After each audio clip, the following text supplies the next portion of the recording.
क्या है? 10th के फिजिक्स का सबसे महत्वपूर्ण चैप्टर क्या है? विद्युत धारा। कौन सा धारा? विद्युत की धारा, वो वाला जो मिलता है 2.5 kg वाला, उन्हें ना। चलिए, विद्युत धारा। विद्युत धारा इसीलिए इंपॉर्टेंट है क्योंकि इनसे हमको 2 नंबर का भी क्वेश्चन पूछा जाता है, 5 नंबर वाला भी पूछा जाता है। इनसे पहले जो नेत्र था उनमें से दृष्टि दोष पूछा जाता है 5 नंबर का, ठीक। कभी कभी 2 नंबर में दृष्टि दोष पूछता है, कारण उपचार सहित पूछेगा तो 5 नंबर का। लेकिन इनमें फिक्स है इस चैप्टर में कि आपका 5 नंबर का आएगा ही आएगा, ठीक। विद्युत धारा, और इसके बाद का चैप्टर है विद्युत धारा का चुंबकीय प्रभाव। तो फिजिक्स में जो 5 नंबर का सवाल उठाया जाता है, अगर डायरेक्ट वाला सवाल है, कोई डायरेक्ट 5 नंबर का सवाल है, यानी तोड़ तोड़ के नहीं है। फिजिक्स में ज्यादातर या कोई भी चीज में ज्यादातर किया जाता है तोड़ तोड़ के सवाल दिया जाता है, 3 नंबर 2 नंबर, ठीक। अगर 5 नंबर का डायरेक्ट सवाल उठाया तो विद्युत धारा और विद्युत धारा का चुंबकीय प्रभाव, इनसे क्वेश्चन रहेगा, यानी चौथा और 5वां चैप्टर से क्वेश्चन रहेगा। चलिए, उन्हीं में से एक है ओम का नियम। उन्हीं में से क्या है? ओम का नियम। किसका नियम? अच्छा, ओम का नियम। किसका नियम? ओम का नियम। जर्मनी के एक वैज्ञानिक थे जिसका नाम था सर जॉर्ज साइमन ओम। क्या नाम था? सर जॉर्ज साइमन ओम। कहाँ का था? जर्मनी के वैज्ञानिक। कहाँ के वैज्ञानिक थे? जर्मनी के वैज्ञानिक थे सर जॉर्ज साइमन ओम ने। उन्होंने 1826 ईस्वी में एक नियम दिया और उसी नियम के आधार पर हम लोग विभवांतर और धारा और साथ में प्रतिरोध को निकाल पाए, ठीक। किसको निकाल पाए? विभवांतर, धारा और प्रतिरोध के बीच के संबंध को जान पाए। किसके नियम के आधार पर? ओम के नियम के आधार पर। तो हम लिखेंगे क्या ओम का नियम क्या है, और ओम का नियम में ओम साहेब ने क्या कहा, और उसके बाद उनका प्रायोगिक सत्यापन उन्होंने कैसे किया, उनको जानेंगे। तो बोलिए, ओम का नियम क्या है? कौन वाला ओम जो हम लोग मंत्रोच्चारण करते हैं? ओम, मान लीजिए फिजिक्स का ये मंत्रोच्चारण ही है। बोलिए तो क्या है? सन 1826 ईस्वी में, क्या? सन 1826 ईस्वी में जर्मन वैज्ञानिक सर जॉर्ज साइमन ओम ने, बोलिए 2-3 लाइन बोलिए, याद हो जाएगा। सन 1826 ईस्वी में सर जॉर्ज साइमन ओम ने, या जर्मन वैज्ञानिक जॉर्ज साइमन ओम ने किसी चालक से प्रवाहित विद्युत धारा, किसी चालक से प्रवाहित विद्युत धारा तथा उनके सिरों के बीच उत्पन्न विभवांतर के संबंध को एक नियम द्वारा प्रतिपादित किए। बोलिए तो, सन 1826 ईस्वी में जर्मन वैज्ञानिक सर जॉर्ज साइमन ओम ने किसी चालक से प्रवाहित धारा तथा उनके सिरों के बीच उत्पन्न विभवांतर के संबंध को एक नियम द्वारा प्रतिपादित किया, और जिसे ओम का नियम कहते हैं। जिसे क्या कहेंगे? ओम का नियम कहते हैं। अब ये ओम का नियम है क्या? किसके आधार पर? मेरे आधार पे। अरे ओम के हिसाब से ओम का नियम क्या है, तो हम लिखें ओम के नियमानुसार। ओम का नियम दिया गया 1826 ईस्वी में, सर जॉर्ज साइमन ओम ने दिया। अब उन्होंने ओम के नियम के अंतर्गत, यानी अपने नियम के अंतर्गत कौन सा शब्द बोला, कौन सा लाइन बोला, कौन सा वाक्यांश बोला, क्या सिद्धांत उन्होंने दिया, क्या थ्योरी थी उनकी, वो देखिए क्या है। तो ओम साहब ने बोला कि नियत ताप पर, क्या? यानी ताप नहीं बदले, ताप नहीं बदले। क्या बोला उन्होंने? नियत ताप पर किसी चालक में प्रवाहित धारा, नियत ताप पर किसी चालक में प्रवाहित धारा उनके सिरों के बीच उत्पन्न विभवांतर के समानुपाती होता है। खत्म, यही नियम है। देखिए, एक लाइन का नियम है। बोलिए तो, क्या नियम दिया उन्होंने?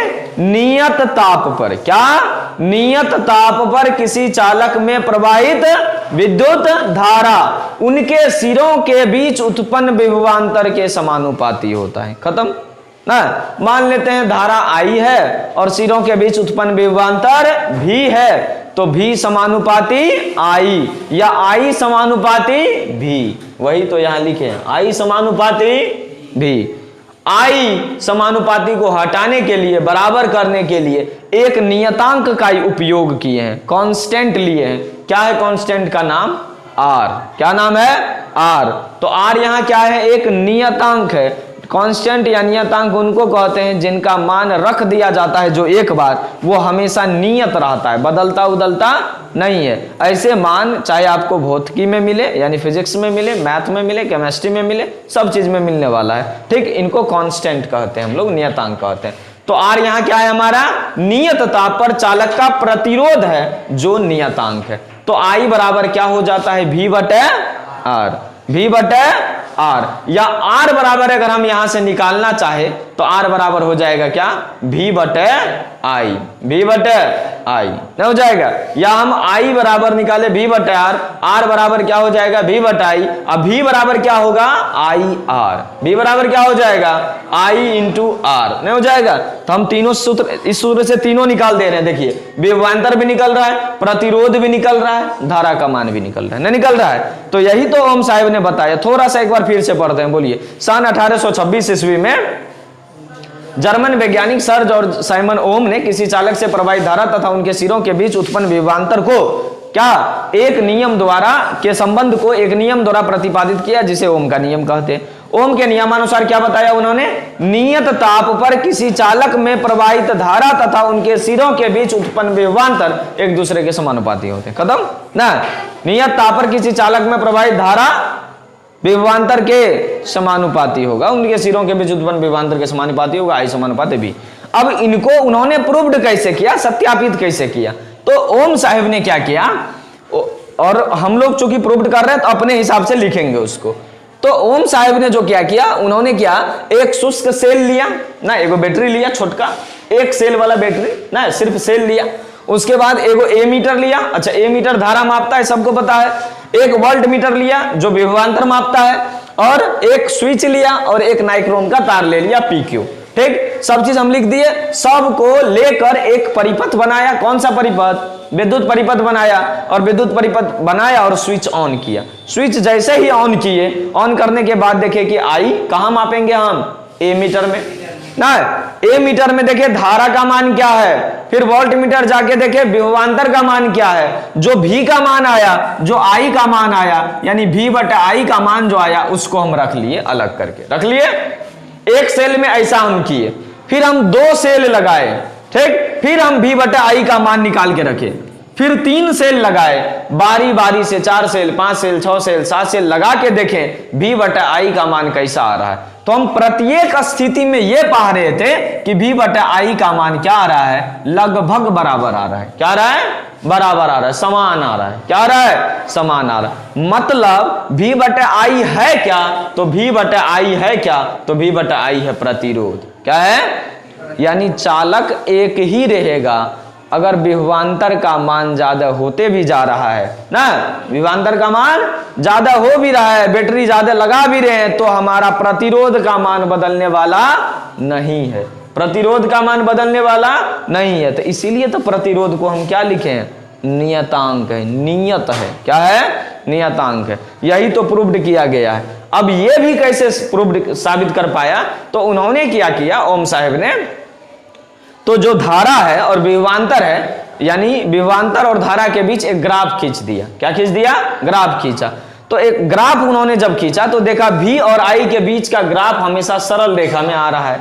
एक बार, 2 बार, जितना बार खींचा बार बार देखा सरल रेखा में आ रहा है।